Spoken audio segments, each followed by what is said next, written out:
Au fait, on est préparé sur les bancs 14 ans pour fréquenter.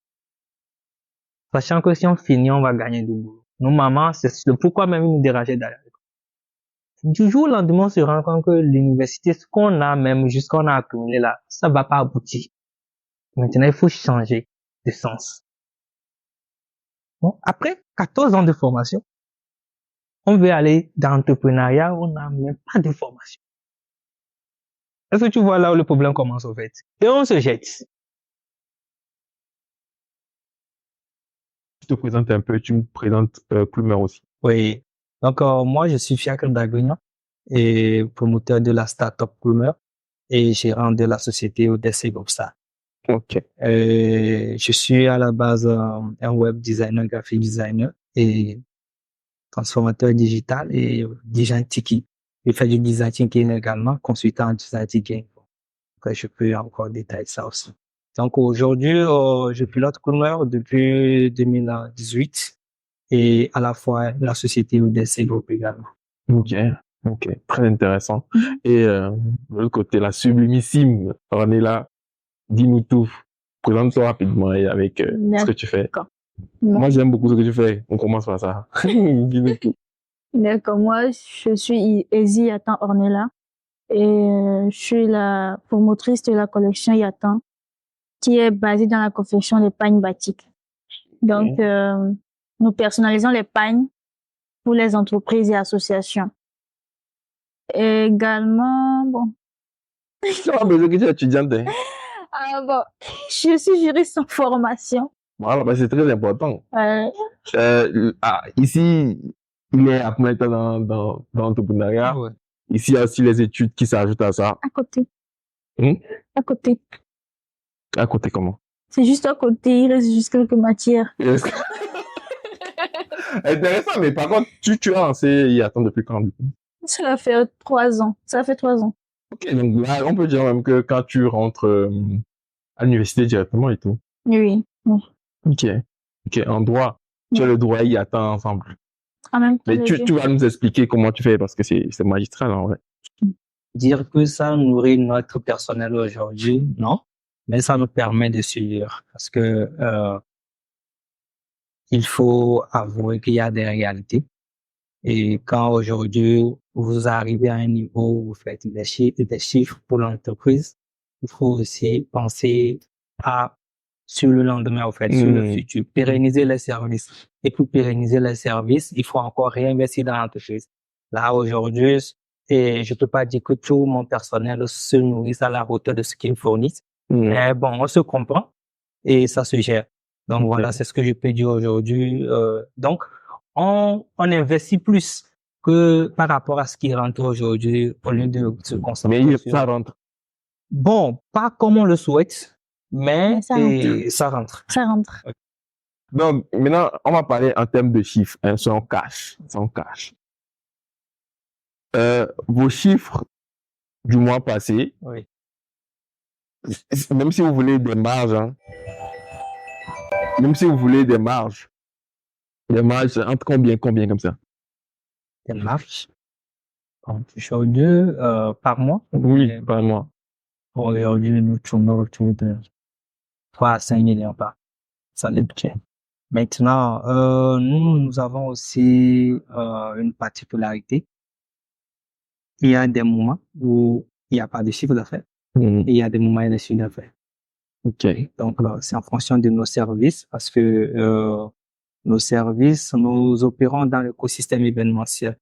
Donc, vous pouvez brûler un mois, il n'y a pas de chiffre et vous pouvez faire un mois. Mais en moyenne, ce que je peux donner, si je vais sur les bases des statistiques de 2023, en moyenne, nous arrivons à faire déjà un chiffre d'affaires de 1,5 million par mois. Wow, très bien. Et attends, est-ce que tu es aussi à l'aise avec les chiffres? Pas vraiment. Pas vraiment. Ouais. Pourquoi du coup? J'aime pas les matins. Avec les chiffres là.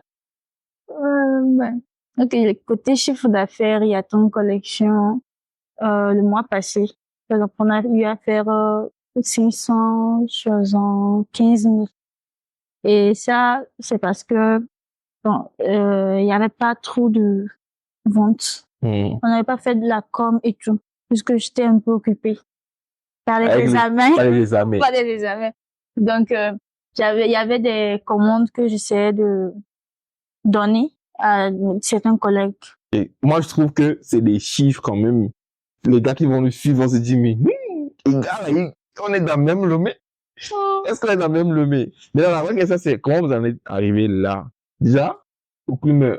À quel moment tu t'es dit, je lance Clumer? Moi, déjà, la première question, c'est, est-ce que c'est Clumer qui est à la base de ces chiffres-là? Oui, Clumer est à la base de ces chiffres. Ok. Maintenant, à quel moment tu t'es dit, je lance Clumer? C'était quoi, en fait, le déclic? Oui, le déclic de Clumer, c'est suite à plusieurs épreuves que nous avons traversées. Parce que Clumer a commencé, on a lancé le projet Clumer, c'est à partir de 2019. Le projet même, on a commencé par le repenser. Mais bien avant cela, déjà en 2013, moi, j'ai pris une position pour l'entrepreneuriat quand j'étais déjà sur les bancs. Donc, et de 2013 jusqu'à 2016, j'étais sur les bancs, mais je réfléchissais sur les projets événementiels. Donc, ça fait que mon parcours aujourd'hui est un mix entre l'événementiel et la technologie. Donc, de troisième jusqu'à à l'université, j'étais dans l'événementiel, culture, art et communication et tout. Et en 2019, de mon retour d'Accra, et il fallait maintenant vraiment aller sur les choses sérieuses. Donc, on a travaillé, on a monté, on a relancé notre entreprise et Odes Communication. Et c'était une boîte qui nous permettait aussi de faire pour faire entrer de chiffres. C'est-à-dire que on faisait un peu la communication digitale, le graphisme. Donc, on avait 3 départements. Département prod, département événementiel, département tech. Donc, département prod, c'était tout ce qui est digital, vidéo, sport publicitaire. Bon, nous aussi, on a créé l'entreprise comme ça, parce qu'il faut créer. Et on avait des prestations de services. Et côté événementiel, bon, on créait des concepts aux gens, on accompagnait les gens dans l'organisation et planification. Et si je prends le département tech, là-bas, c'était les prestations de services dans le sens création de sites web aux entreprises. Donc, il fallait prospecter et tout. Donc, 2 ans dans ce chemin, on s'est rendu compte que le modèle économique de prestation de services, il faut avoir vraiment un carnet d'adresse. Oui. Parce que on a fait toute l'année 2021 sans chiffre d'affaires. Mais on avait loué, on payait, on a des charges, les gens venaient, on a des stagiaires, ça n'allait pas.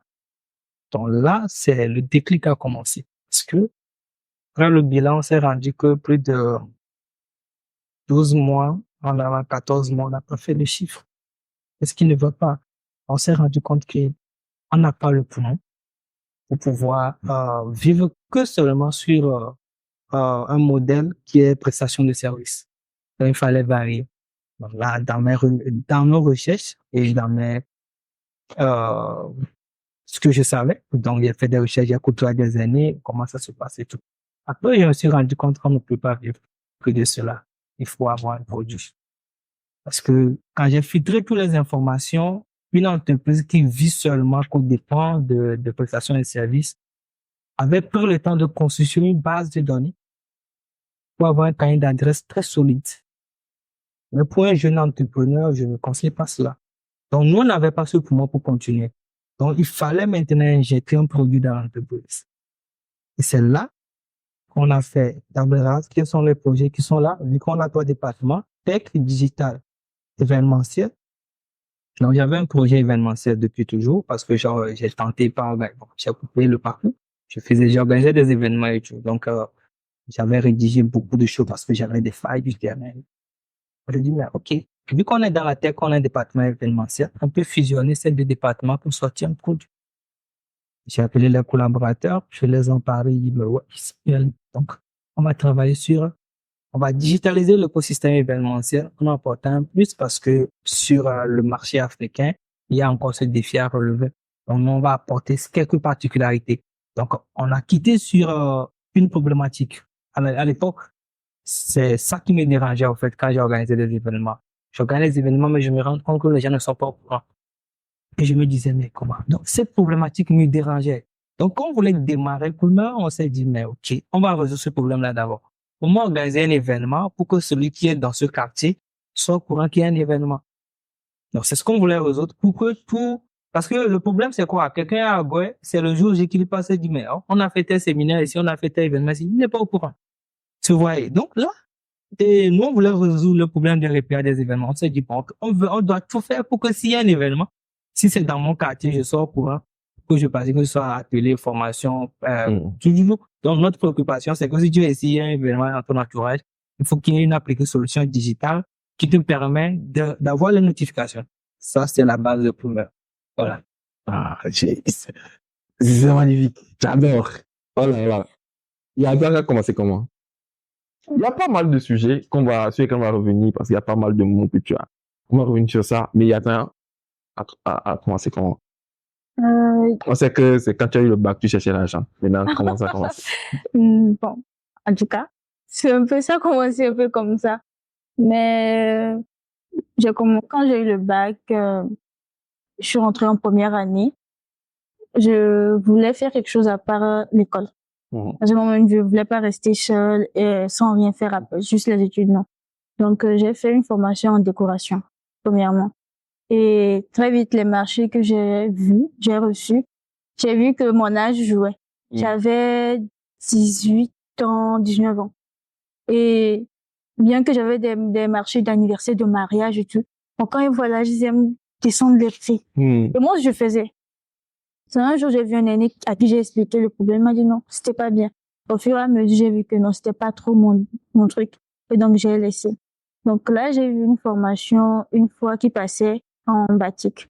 Et moi-même, je suis quelqu'un, j'aime pas trop les pagnes industrielles, là. J'aime pas trop porter ça. J'aime beaucoup les tissus, tout ça ne me plaît pas.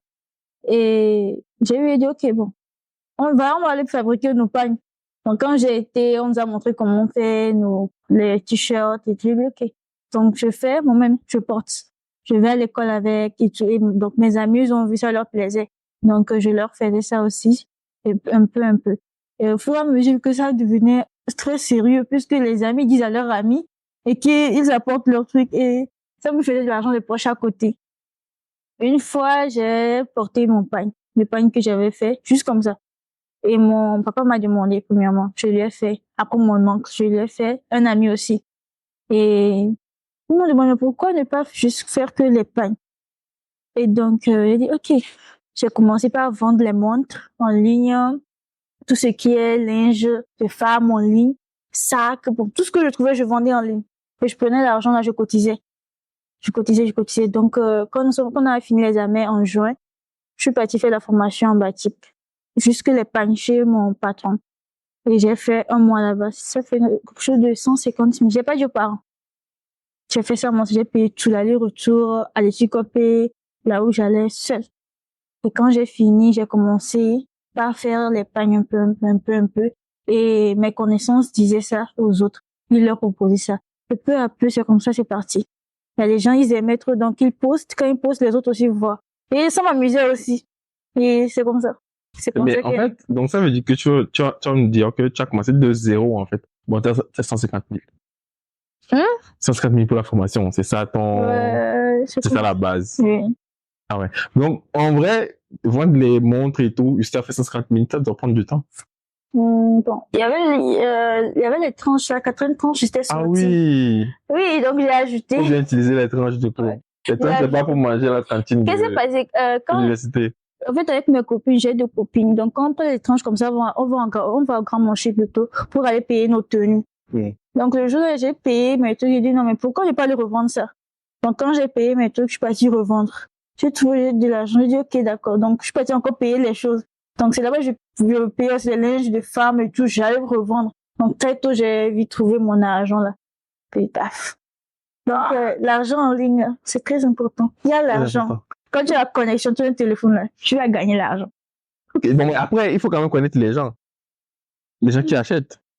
Moi, je travaille juste avec mes contacts. J'avais pas beaucoup de personnes, juste 110 personnes.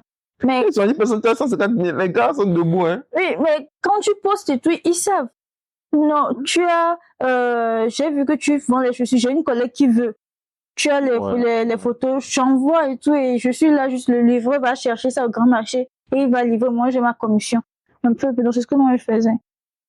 Ça, on parle de quoi? 2020, 22? 2021. 21. Là, les gens sont en train de faire de l'argent en 2021 avec le e-commerce, en vrai. Donc, de l'autre côté, Coolmer a commencé avec les dettes, en fait. Moi, rouler dans les dettes.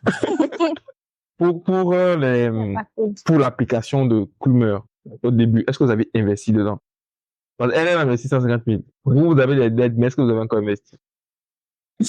Bon, nous, on avait évolué dans une configuration plus ou moins difficile. Et comme je le disais, après moi, mon bac, je connais bien ce que je veux faire. Donc, moi, j'ai évité carrément le parcours universitaire. Donc, j'étais rentré sur Accra pour faire 2 ans là-bas avant de revenir au pays. Donc, je suis parti travailler avec une boîte ivoirienne qui sont dans la communication. Et donc, au retour, quand je suis arrivé, bon, j'ai appelé mes collaborateurs avec qui j'avais commencé sur le banc. Je les ai dit, les gars, il faut qu'on passe à l'entrepreneuriat. Et à l'entrepreneuriat, c'est là qu'on a créé notre première société. C'était un établissement, EODES Communication. Et c'est dans EODES Communication qu'il y avait les 3 départements que je viens de citer tout à l'heure. Donc, stratégiquement, c'était un plan pour moi. C'est ce que EODES Communication faisait venir, les prestations de services qu'on faisait un peu. Là, c'était entre nous. Si un collaborateur a peut-être ça, la tante qui veut faire peut-être un mariage, donc il y a des entrées. Donc, c'est ces entrées-là qu'on a rapidement converti pour mettre dans Coolmer. Ok. Moi, je pense que j'ai des histoires. Un peu comme mes tranches. Oh, exactement. Donc, je peux dire que c'est la société EODES Communication qui a nourri, en fait, Coolmer. Donc, aujourd'hui, c'est pour cela que nous disons que c'est la société mère de Coolmer aujourd'hui. Et jusqu'à l'heure, EODES Communication, aujourd'hui, ce n'est plus EODES Communication, mais c'est EODES Group, continue toujours par fournir des logistiques techniques et financières toujours. Ok, donc aujourd'hui, en tout cas, moi, j'aime beaucoup Coolmer, je vais vous dire. Je sais, j'ai rencontré un de vos gars, un de vos collaborateurs à un événement. Après, on a discuté, on devait travailler ensemble, on avait fait de tout. Mais après, il n'était pas, je crois, il était en déplacement et tout, donc on n'a pas pu vraiment travailler. Okay. Et depuis, moi, je suis un peu Coolmer sur les réseaux. Après, on s'est aussi tisser les relations LinkedIn et tout. Et franchement, moi, je suis quelqu'un, j'aime l'entrepreneuriat en soi. Donc, je suis tout le temps, je vois un peu les nouveautés, je vois un peu ce qui se fait. Et j'ai déjà installé votre application. J'ai déjà utilisé aussi pour certains événements, les photos avec les miss, tout ça. Et franchement, moi, je trouve que le travail, il est bien fait, réfléchi et tout. Donc, moi, ma vraie raison, c'est, est-ce qu'il y avait une équipe solide derrière, vraiment une équipe qui a été impeccable, payée, ou vous avez eu des difficultés avec l'équipe? Oui, il y a une équipe. Sans l'équipe, on ne peut pas être là, on est. Et moi, depuis la base, j'aime travailler en équipe. Donc, pour arriver aujourd'hui, j'ai réussi à constituer l'équipe qu'il faut constituer pour être autour de moi, pouvoir les partager la vision. Et à partir de ça, parce que quand il n'y a pas l'argent, il faut réussir à motiver son équipe. Comment? Ah oui. C'est là, il faut... La plupart des jeunes aujourd'hui n'ont pas l'argent. Mais ils ont des idées. Oui. Comment motiver l'équipe? Oui. Ça rentre dans le leadership. Ça rentre dans le leadership parce que il faut vraiment développer l'empathie, se mettre dans la peau de tout le monde, savoir ses besoins et savoir où le placer et quoi lui confier. En fonction de ses réalités, tu le personnalises ses tâches. Tu ne lui imposes pas. Donc, à EODES Communication, j'ai été entouré par de très bons gars, dynamiques, que même j'ai expérimenté. Parce que moi, j'ai connu beaucoup de collaborateurs. Aujourd'hui, à mon actif, je suis dans ma 4e génération de collaborateurs, si vous pouvez me le permettre de le dire comme ça, mais 4e vague de collaborateurs. Donc, quand on est rentré à la phase de commun, c'était 2e vague que je pilotais. Donc, c'était des jeunes étudiants que un collaborateur, mon CTO, et qui est toujours là pour moi depuis 2013 jusqu'à aujourd'hui, qui a confiance en notre vision. Et quand il sort, s'il rencontre des gens, il dit, mais oui, Fiacre, tel gars va travailler avec nous. Parce que moi-même, je suis sélectif. Donc, il réussit à me dire que non, pour notre vision, si tu arrives à accepter ce monsieur, mais cette dame va arriver. Donc, tu n'embauches pas par CV. Non, j'ai pas besoin de ça. J'ai pas besoin de ça. Parce que depuis, ça fait, voilà, la troisième épisode qu'on va tourner. Il y a personne qui accepte qu'il embauche par CV. Non. Il y a un mec qui embauche par CV. Non, c'est les entreprises qui sont déjà assises. Donc, si tu es jeune, il n'y a pas fait le CV. Non, tu n'as pas besoin de ça. Et attends, tu as des collaborateurs, collaboratrices? Oui, mais il n'y a pas de CV. Il n'y a pas de CV. Non. Donc, j'ai pas de CV, je peux rentrer chez vous facilement, du coup. Oh, Ça dépend. c'est la compétence qu'on Oui, cherche. c'est ça. Exactement. Vous l'avez, je pense que ça passe. Oui. Moi, chez moi, c'est le talent. Je prends mon temps, je t'étudie. Tu peux être avec moi 4, 6, 10 mois. Je ne te confie pas encore des tâches. Je te mets toujours en observation. Mais je sais que tu vas devenir un contenant tôt ou tard. Je sais ça. Mais il faut que toi-même, tu t'imprègnes vraiment de ce qu'on fait d'abord avant qu'on attire quelque chose en toi. Donc, ça a été mon secret et je prends le temps dans cette phase-là, ça me permet aussi de connaître mieux la personne. Qu'est-ce qu'il peut faire, qu'est-ce qu'il ne peut pas faire. Donc, durant cette phase, tu vas voir qu'il est bon ici, il est mal ici. Bon, là, si on fait la somme de ceci, ça va donner ceci. Donc, plaçons-le ici. Donc, tous mes collaborateurs, à la base, on était des autodidactes. Les mots qui sortent là, les autodidactes. Yazan, toi, tu nous as dit tout à l'heure que tu avais une collaboratrice. Tu as commencé à collaborer avec elle comment, en fait? Qu'est-ce qui s'est passé? Tu t'es dit, Elle est venue pour une formation l'année passée que j'avais à faire. Donc, après ça, j'ai vu que c'était une personne qui voulait bien travailler, mais juste qu'elle n'avait pas les moyens de décoller. Donc, comme moi, j'étais seule en ce temps, je lui ai dit, OK, pas de souci. Bon, elle peut venir. Je l'ai appelée. Si elle peut venir m'aider. Elle a dit d'accord. Donc, quand elle fait, ça me plaît aussi. C'est comme moi j'aime, en fait. Elle sait faire les pagnes sur moi. C'est pas tout le monde qui fait les pagnes et puis moi, j'aime. Donc, quand elle arrive à un niveau donné où moi, je peux continuer. OK, d'accord. Je fais, ou soit je lui confie que fais ceci pour moi. OK. Donc, en vrai, moi, je regarde toujours, la discussion vers les gens qui vont nous suivre. Et ce qu'ils doivent comprendre, en vrai, c'est que, déjà, quand tu es jeune, tu n'as pas besoin de CV. Parce que quand tu prends les CV, peut-être que tu ne peux même pas payer les gens. On peut le dire. Voilà. On peut le dire. Maintenant, en termes dès le début, il y a pas, elle était seule, elle a rajouté quelqu'un parce que la personne a vu une telle information chez elle. Donc, c'était déjà le haut niveau avant que la personne vienne. Mais, plus vous avez débuté avec des jeunes étudiants. En termes de gestion du personnel, comment vous gérez? Est-ce qu'aujourd'hui, Coolmer a une équipe de RH ou c'est toujours toi qui gères? Non, on a une équipe bien structurée. OK. Au fur et à mesure qu'on évoluait, tout le monde se professionnalisait. On prenait des formations qu'il faut. Prenez des formations. Il faut OK. pour qu'on soit à la hauteur de notre vision. Parce que aujourd'hui, j'ai l'habitude de dire Coolmer, on n'est qu'à 2%. Ben, déjà, je comprends pas. 2% du processus. C'est récemment que j'ai dit au programme aux collaborateurs comme maintenant, il est temps que on lance le programme Vision 2033. Parce que c'est là même que la course va démarrer. On n'a rien fait du tout. Actuellement, on n'est qu'à l'introduction sur le marché. Donc, c'est une équipe. À chaque fois, je remercie Seigneur aussi pour ça, parce qu'il m'a donné 2 facultés que j'arrive à exploiter. Mon sens analytique et mon sens créatif. Donc, mon sens analytique me permet rapidement de comprendre mes collaborateurs et de savoir placer les choses à leur place en fonction des responsabilités qu'ils ont. Donc, ça, en équipe, ça donne, quand tu responsabilises, ça donne plus de confiance. La personne se sent considérée et donne le meilleur de lui. Et ça, c'est les règles, les bases du leadership, au fait. Donc, au fur et à mesure qu'on évoluait, on faisait des séances, on faisait des réunions. Les gars, oui, là, on est actuellement Il faut que on passe par cette formation. En fait, ceci, toi, tu dois faire cela.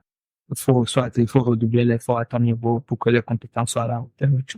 Et donc, dans les Et si chevaux, quelqu'un n'arrive pas à suivre sur quoi? la cadence?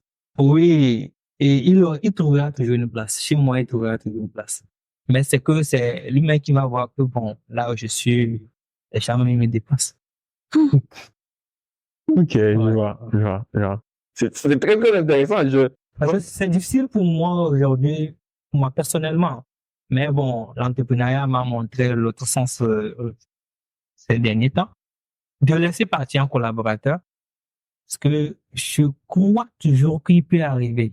Il faut juste le temps et lui donner ce qu'il faut.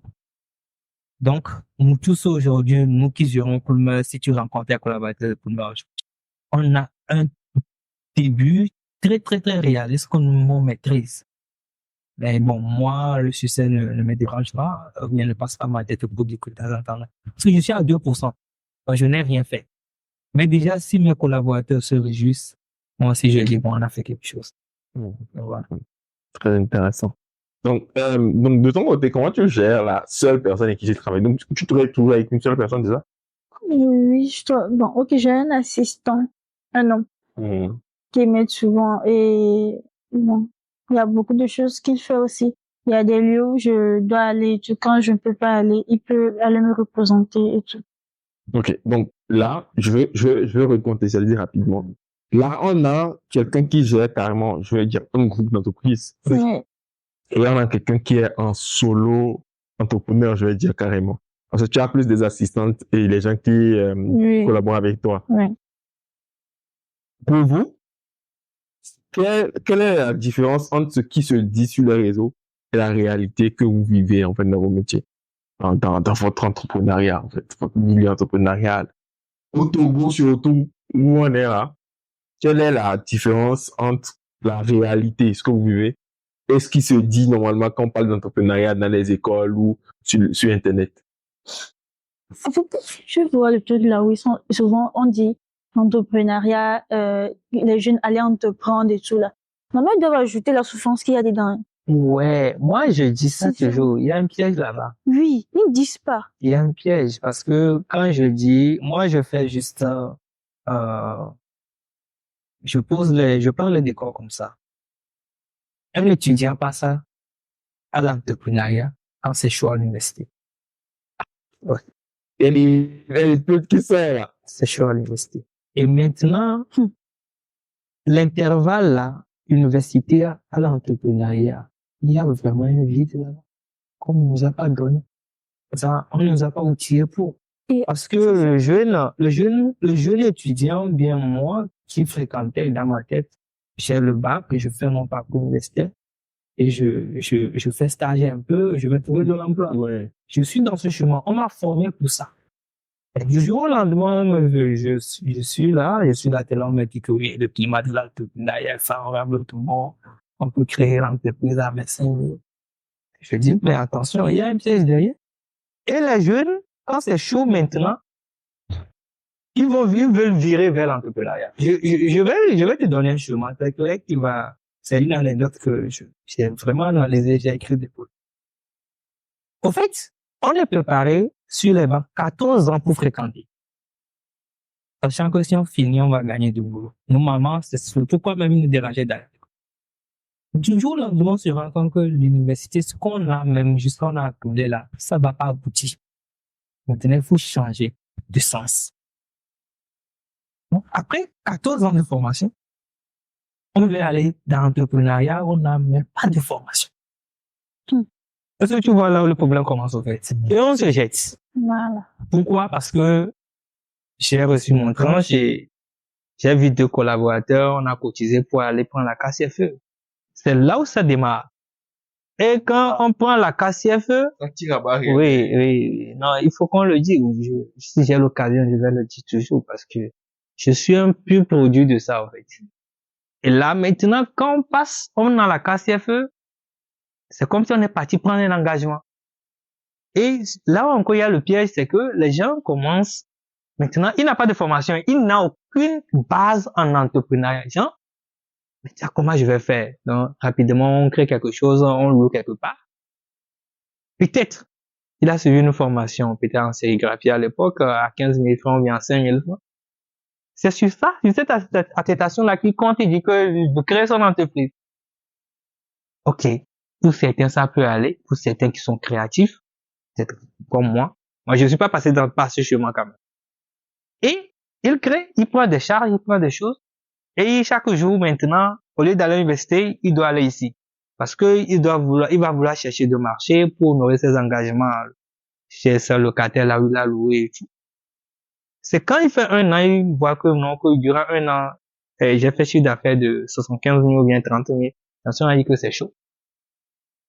C'est là le vrai problème commence. Alors que peut-être le loyer que tu as pris, tu dois payer au moins minimum le mois aujourd'hui. Si tu prends quelque chose au bord de la route, même si c'est pas au bord de c'est pas moins de 20 000 francs, bien 15 000 francs. C'est bon, au cours de l'année, tu te rends compte que c'est 75 000 tu as fait comme chiffre d'affaires. Mais attention. Même loyer, tu ne paies pas. Il est en train de payer. Donc c'est là, en fait, il y a un vrai problème qu'on doit encore réanalyser. Donc, les jeunes quittent l'université pour se lancer dans l'entrepreneuriat parce que c'est chaud là-bas. Maintenant, pour aller là, il faut qu'il y ait une formation, il faut qu'il y ait des institutions qui accompagnent les jeunes là qui veulent quitter de là vers l'entrepreneuriat. Ou bien il faut université de l'entrepreneuriat, en fait. Un autre monde, en fait. Ouais. Et surtout la frustration. Quand tu es là, et puis, le truc aussi, c'est quand tu commences juste en voulant juste satisfaire un besoin. Et à un moment donné où tu reçois des marchés, des commandes comme ça. Puis tu dis, hein? Genre, et tu es là, tu es anxieuse, tu as des soucis. Et il y a des gens qui disent, oh, c'est bien, mais ça pas ce qui se passe en toi. Une fois, j'ai eu ce genre de problème, pas problème, de situation là où il y a des gens qui m'encourageaient. Tu m'en souviens, moi, quand je rentre dans ma chambre, je peux pas pleurer, je pleurais parce qu'il y avait des choses que je devais faire. Il y avait des trucs tellement, et Dieu merci, j'ai des gens avec qui je m'ouvre, qui m'aident à me relever et tout. Mais sinon, l'entrepreneuriat, c'est quelque chose, quand tu n'as pas le cœur, faut pas rentrer dedans. Le cœur. Quand tu n'as pas le cœur, faut pas rentrer dedans. Franchement, moi, j'aime beaucoup la façon dont chacun de vous aborde des sujets. Je trouve que c'est super coloré. Dans la mesure où, moi, tu me parles de, si déjà, ça commence par marcher un peu, tu commences par avoir des commandes. Parce que vous n'êtes pas dans le même monde. C'est ça. C'était très intéressant, c'est ça, en fait. Vous n'êtes pas dans le même monde. Tu es dans le même monde où, plus tu es, on peut dire en solo entrepreneuriat, donc, plus tu as du client, plus tu progresses. Donc, ça veut dire que toi, en fait, il y a quelque part, dans vos deux histoires, qui m'intrigue, c'est comment vous avez su tirer l'épingle du jeu. Ça a commencé depuis toute petite. Quand on me demandait qu'est-ce que tu veux faire, tu veux devenir, j'ai dit je veux devenir avocate privée. Je sais pas ce que m'a dit, je veux être seule. Je veux pas être sous quelqu'un. Moi-même, je veux avoir mon cabinet. Et quand j'ai eu le bac, j'ai fait avant de faire mon stage, j'ai commencé il y a tant de collection 2 mois avant de commencer le stage. Et je vois le stress que ça donne d'être sous quelqu'un. J'ai pas dit que je ne veux pas être sous quelqu'un, mais je vois le stress là, le stress que moi-même je me donnais. Non, le stress que je me donne, ça me plaît. Ça te plaît? Oui. Donc, donc tout à l'heure, il y a des mots qui sont sortis là, c'est fort. Les gens tournent vers l'entrepreneuriat quand ça chauffe dans les études. Moi, c'est pas quand ça chauffe, non, ça je fais pas dans mes études. Bon, ça dépend. Moi, ça je fais pas. J'étais à l'aise et actuellement aussi, on va pas dire non, ça va chez moi. J'ai pas un problème, on va dire, quand je vais avoir la licence ou bien mais master. toi, tu as déjà calé sur attends, tu n'as pas à te soucier. Oui, mais si j'ai envie aussi de continuer de manger du droit, je peux aussi facilement le faire. Tu vois, non? Mais c'est parce que j'aime beaucoup travailler seul. J'aime diriger seul, en fait, tu vois. Être à mes propres charges et tout. Faire les choses moi-même, tu vois, non? Donc, c'est pour ça, moi, je suis là. Je suis entrepreneur, on peut dire. Oui, tu nous as pas encore dit comment tu tires l'épingle du jeu. C'est très intéressant. Ouais. Bon, moi, c'est tout petit. Je vais dire, je suivais que ma passion. Hein, parce que, Attends, non, je recule ma question. Ma question, c'est plus, on sait tous que L'entrepreneuriat, dès le début, c'est compliqué, c'est difficile. Tu fais des mois, tu nous as tout à l'heure dit que tu as fait toute une année, que tu as fait zéro chiffre d'affaires. 14 mois, zéro chiffre d'affaires. Mais à quel moment tu te dis, OK, j'ai fait 14 mois, zéro chiffre d'affaires, je n'abandonne pas, je fais ça plutôt, je trouve telle solution, je trouve telle solution. Au lieu de dire, écoute, je peux même laisser tout ça là, je suis designer, je trouve un petit contrat là-bas, 100 000, c'est bon pour moi, quoi, j'arrête tout ça. En fait, qu'est-ce qui s'est passé? Quel conseil, quelle vidéo? En fait, qu'est-ce qui s'est passé en fait? Moi, personnellement, il n'y a pas de conseil, il n'y a pas de... Je suis motivé dès le début. C'est-à-dire que, avant mon bac, je savais que je veux faire l'entrepreneuriat. Mon que tu devais souffrir. Non, je sais. En fait, j'aime la souffrance, au fait. Yeah. Comme elle vient de le dire, parce que d'abord, ce que j'ai rapidement su de moi, c'est que je prends les initiatives seul. Oui. De A à Z, je peux le faire. Donc, j'ai déjà cette faculté-là. Mais maintenant, le fait de avoir tout ça et l'utiliser seul, ça me dérangeait. Donc, partager avec les autres maintenant. Donc, quand j'ai fait la somme des deux, je dis, mais moi, on va me tuer avec l'autre. Je ne sais pas comment, mais je sais que ma destination, c'est que je vais construire de toutes pièces mon parcours, en fait. Il y a des choses que j'ai pas dit, hein. Déjà, quand moi j'ai passé le premier en terminale, j'ai organisé un concert sur tout cas où j'ai fait venir des artistes, etc. Je me mettais. Qui m'a créé des dettes à plus de 1,5 million. À ce moment, je n'ai même pas encore eu le vac, c'était pendant les vacances. Je le fais. Après le bac, comment on a fait pour payer cette somme? Seul Dieu sait. Je me rappelais, il y a là où on était parti louer les chaises. Ça, c'était même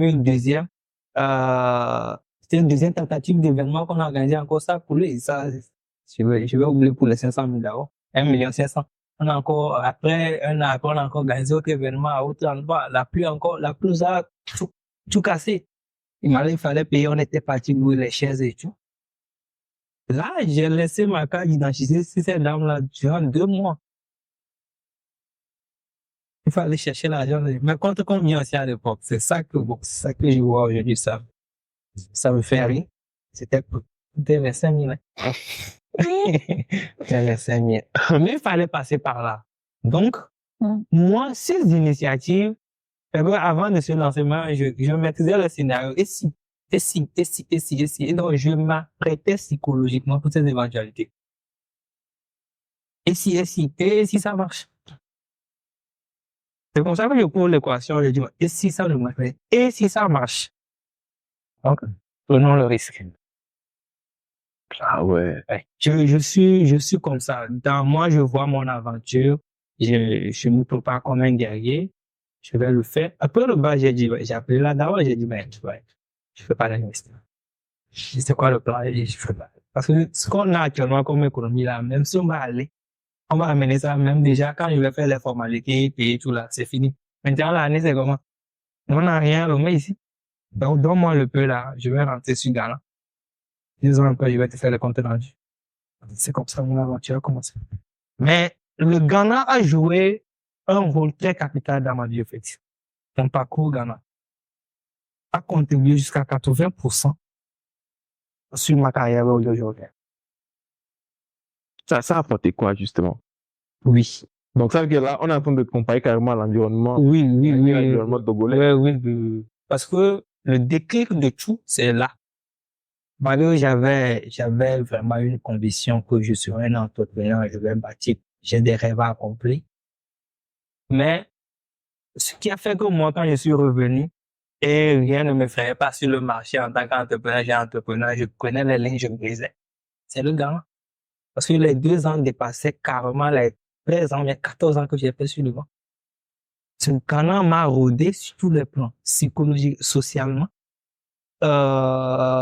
psychologiquement, sur le plan de mindset, en termes de raisonnement, business, en termes de souffrance. J'ai tout fait là-bas, en 2 ans. Et donc, quand je suis rentré, je voyais le marché sur lequel je vais opérer comme chiffon, parce que je vais tirer ça bien. C'est ça. Ouais, donc là, est-ce que tu trouves même plus un changement d'environnement ou un changement de mindset? Non, je dirais, premièrement, c'est le mindset. Et le mindset, c'est l'environnement qui me l'a donné. Ok. C'est-à-dire que avoir le mental, c'est ce que moi j'ai vécu au Ghana qui m'a donné vraiment le mental pour que je découvre vraiment ce que c'est que le mindset en business. Mm. Mais pour quelqu'un qui est au Togo, bon, ça peut ne pas être l'environnement. Moi, personnellement, le déclic, c'est que je dis le mental là. Échouer, se relever là, c'est là-bas. Il y avait une question.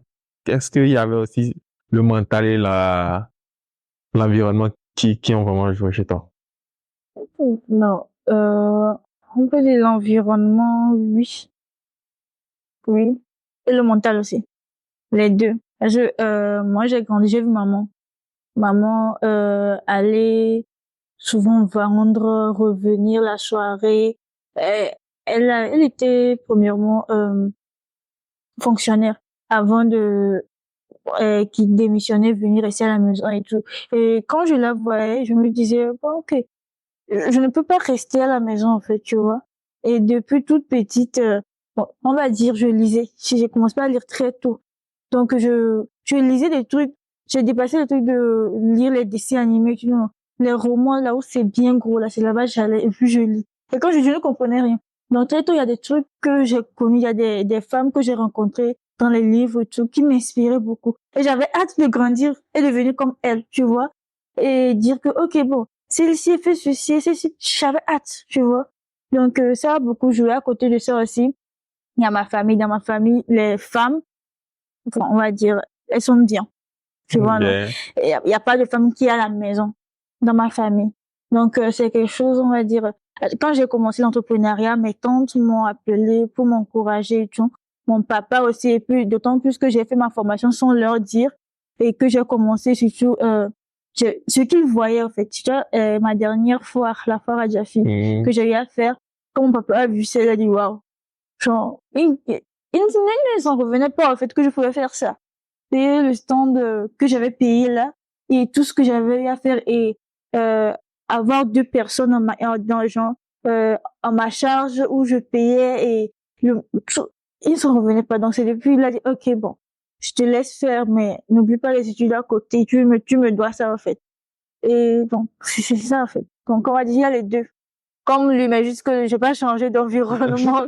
C'est T'as toujours dans pas- la En même fait, environnement. donc ça veut dire que déjà, toi, tu avais un environnement qui était propice, on peut dire, qui était Oui. quand même assez coloré, aussi qui te donnait en fait tout le soutien qu'il fallait. Oui. Lui, il avait un environnement qui l'a carrément changé et il est parti apprendre des choses costauds venu nous donner. Franchement, moi, j'adore ce que j'écoute. Donc, moi, je retourne encore vers cette jeunesse-là qui nous suit. L'idée ici, c'est de s'entourer, Oui. de Savoir bien s'entourer. s'entourer. Savoir s'entourer. Oui, surtout ça. Surtout, c'est important. Et même s'entourer pas juste que côté équipe, mais côté relations proches aussi. Il y a des proches qu'il faut laisser tomber. Il y a des gens qu'il faut laisser tomber. Demandez-lui, si je sais, je parie que s'il y avait même à côté un ami qui lui disait, oh, mais ce que tu fais, tu sais, il faut le laisser là. Et tout, est-ce qu'il serait là où il est? Et Mais est-ce que tu as des amis imagine, comme ça? Moi, j'ai même pas de amis. Tu n'avais ouais. pas des amis. Et imagine, Jusqu'à présent, tu n'as pas d'amis. ce qui fait que maintenant, quand j'ai commencé l'entrepreneuriat, j'avais une ou deux amis et ça s'est mal passé. Ça s'est mal passé parce que, bon, on va dire, je ne disais pas ce que je faisais. Je faisais mes trucs avant de dire. Et ça frustrait parce qu'à chaque temps, on était H24 ensemble, on se disait tout. Mais là, tu vois, tu fais des choses en grand. Je faisais aussi des défilés. Tu fais ça et sans nous dire, tu vois, et c'était devenu quelque chose de un peu gênant, tu vois. Moi, j'allais plus à l'action. J'avais pas le temps de venir te dire, ah, ok. Ils ne comprenaient pas, en fait, tu vois. Mais il y avait des gens, bon, comme toi, par exemple. Et, tu comprenais souvent quand je te dis, ok, viens, j'ai un défilé. Mais souvent, tu viens me voir, je dis, ok, bon, ah non, j'ai un défilé et tout. Mais il y a des gens qui ne comprenaient pas. Et très tôt, j'ai rompu ce genre de relation et tout. Et ça me va très bien. Je suis entourée de gens maintenant. Ils sont pas mes proches, sont pas mes amis proches, mais sont des gens, quand je vais appeler maintenant pour avoir des conseils, je peux l'avoir. Je sais qu'ils peuvent me dire maintenant, abandonne, non. Trouve une solution plutôt. Dire comment on va faire, comment je peux t'aider. Si tu fais ceci, j'ai tel contact qui peut t'aider. C'est ce dont on a besoin, en fait. S'entourer très bien. Des parents aussi qui peuvent t'aider, qui peuvent te dire, ah, ça va aller. Ah, ok, franchement, tu Est-ce que vas c'est les bien parents faire. qui doivent te donner l'argent, les parents qui peuvent te dire ça va aller? Oui, les parents jouent un rôle très capital Oui, oui. parce que il faut leur accord, leur bénédiction, je vais le dire comme ça, dans ce que tu fais. Parce que il y a certains aujourd'hui, ils regrettent parce que leurs parents les ont imposé quelque chose, mais eux-mêmes, ils ont autre passion. Oui. Donc, les parents jouent vraiment un rôle. Et moi, je dois tout ça à maman. Ce sont elles, quoi. Oui, elle a cette confiance en moi de me laisser quitter ce pays pour aller fréquenter autre pays. On a personne là-bas. Et moi, elle a confiance en moi. Parce que bon, le plan que je lui ai présenté, c'était clair.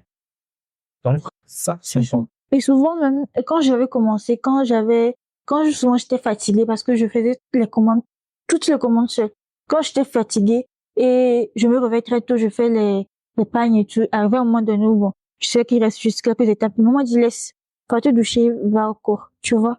Maman, elle faisait le reste pour moi et il arrivait souvent même quand je viens, quand j'ai d'autres commandes à faire, puisque quand on finit le cours de 7h à 10h, je cours pour aller à la maison, aller faire le reste des commandes. Qu'est-ce que je ne vienne? Peut-être elle a déjà commencé, et tout, tu vois. Et quand souvent j'ai de l'inspiration, je fais des pagnes, je dis, bon, c'est pas joli. Non, c'est joli. C'est trop beau. Ce que tu as fait et tout, je dis, eh, c'est vrai ça. Effectivement, quand je vais poster, quelqu'un va payer, dire, maman, ce que tu avais dit là, c'était vrai. Et tu dis, ah, tu n'as pas vu. Bon, ce sont des gens qui sont très importants, en fait. Moi, elle est très importante pour moi. Donc, en fait, c'est pas forcément l'argent qui vient. Non. Mais ce soutien-là, cette confiance-là, Ouais, il faut. ouais. Oui. Mais quand tu es à ton point et puis ta famille n'est pas d'accord avec ça, tu auras vraiment des c'est difficultés. Par exemple, ce matin, maman m'a appelé pour me parler, pour me dire certaines choses et tout. Et j'ai vu que c'était vrai aussi. Et elle m'avait donné son exemple de ce qu'elle voulait cette année. Et quand elle a eu l'argent, qu'elle a eu ça en moins de 6 mois. Mais ce qu'elle voulait en fait, en décembre, elle a eu ça en 6 mois. Et comment elle a fait et tout. Et ma maman, elle ne gère pas quelque chose de très grand.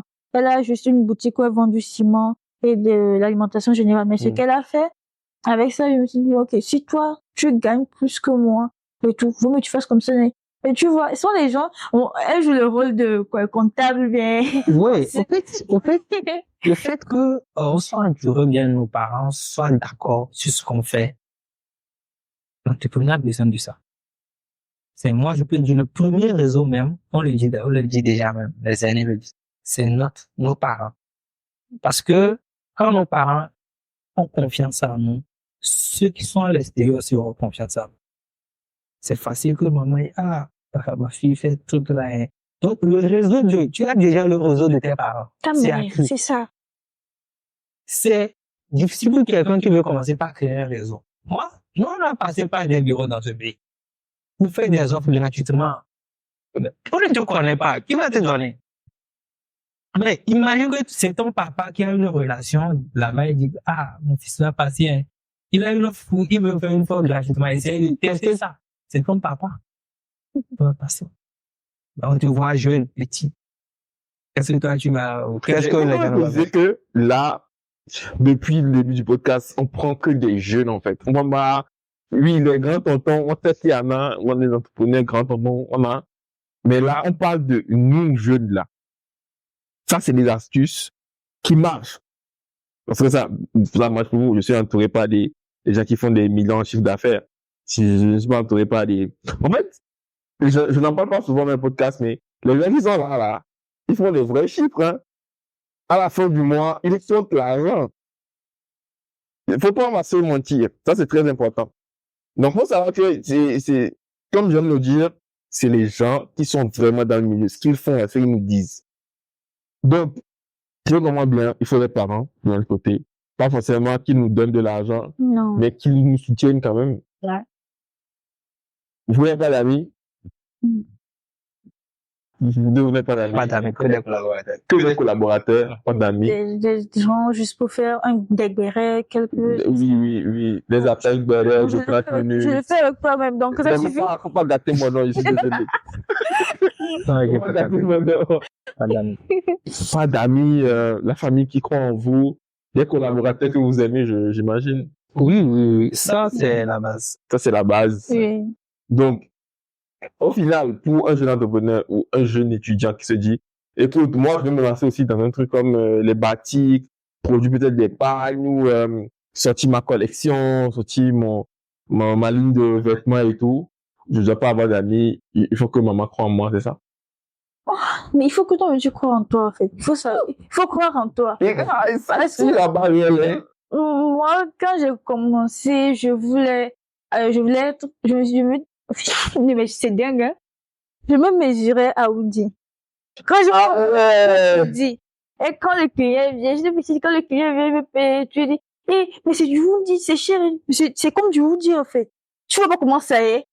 Et bizarrement, quand les clients, ils recommandent le truc, quand la personne, on s'écrit, oui, c'est comme du Woody. J'ai dit, bon, le gars là, il n'a pas dit quelque chose à l'autre. Et c'était devenu, tu vois, un peu, je me mesurais, maintenant je vois, j'ai dit, mais j'allais trop.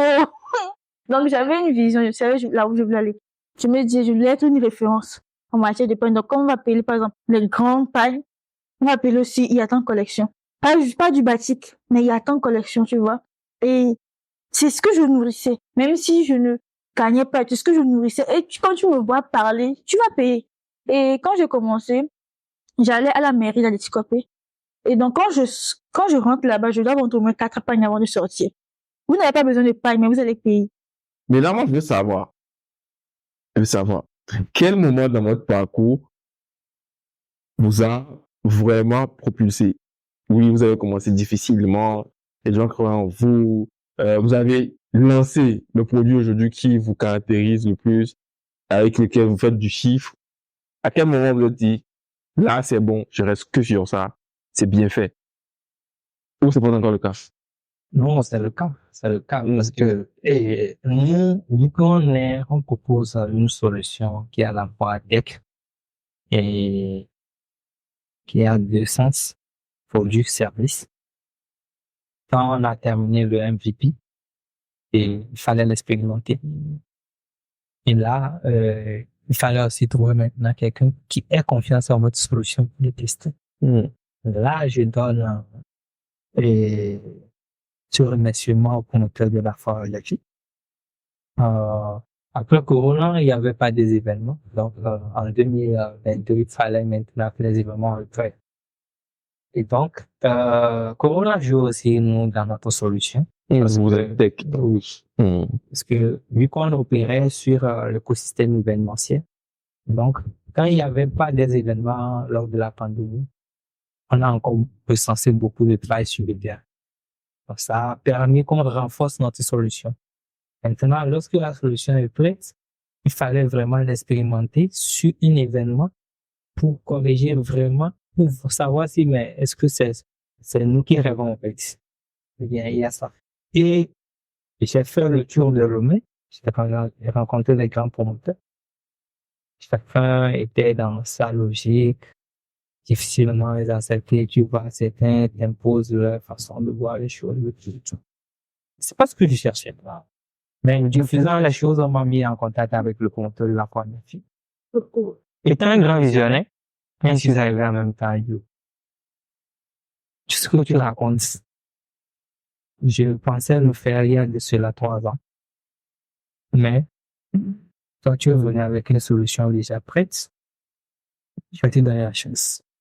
Je vais l'expérimenter sur la fantasy.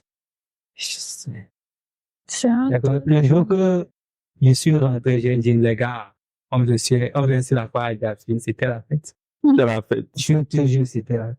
Quand je suis à Jaffi, je te dis. Et c'est comme ça que le promoteur nous a imposé. Qu'on nous met partout. On a travaillé. Quand on était arrivé, maintenant, la foire à Jaffi, c'est réalité. Il fallait personnaliser la solution selon les réalités de la foire à Jaffi. On était motivés, tout simplement parce qu'on voulait suivre la foire à Jaffi. On a tout fait pour rester dans le temps, on a dû faire la solution.